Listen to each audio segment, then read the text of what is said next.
Lumalabas sa inisyal na investigasyon ng National Bureau of Investigation o NBI na sangkot sa iba pang hacking incidents ng government website, ang COMELEC website hacker na kanilang naaresto.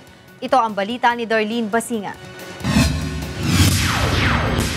Iniimbestigahan pa rin ng NBI ang nadakip na hacker ng COMELEC website. Ayon sa NBI, sangkot rin ang nadakip na 20 anyos na IT fresh graduate na kinilalang si Paul Biteng sa iba pang hacking incident sa website ng iba pang government agencies.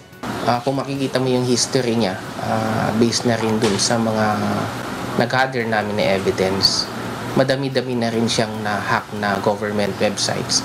Kaya nga, ang tawag sa kanya, master ng mga other hackers. Ayon sa NBI, associated din si Biteng sa grupong Anonymous Philippines at sa LulzSec Pilipinas sa sinasabing responsable sa pag-leak ng sensitibong impormasyon ng mga botante. Tumanggi namang magsalita si Biteng kaugnay ng mga alegasyon laban sa kanya. Sinabi nito na isang white hat hacker lamang siya o ang tumitingin sa mga error o bug ng isang website. Tumigil na ako niyan since last year kasi wala na akong makitang bugs. Wala na akong makitang may re-report.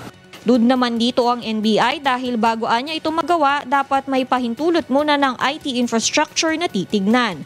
For example, isa kang financial institution, you want to test the vulnerabilities of your system, i-engage mo sila at i-allow mo sila o certain permissions on a controlled environment. Hindi mo papayagan na lang pumasok ng pumasok. So, yung white hat hacker, mukhang hindi siya magfo-fall doon.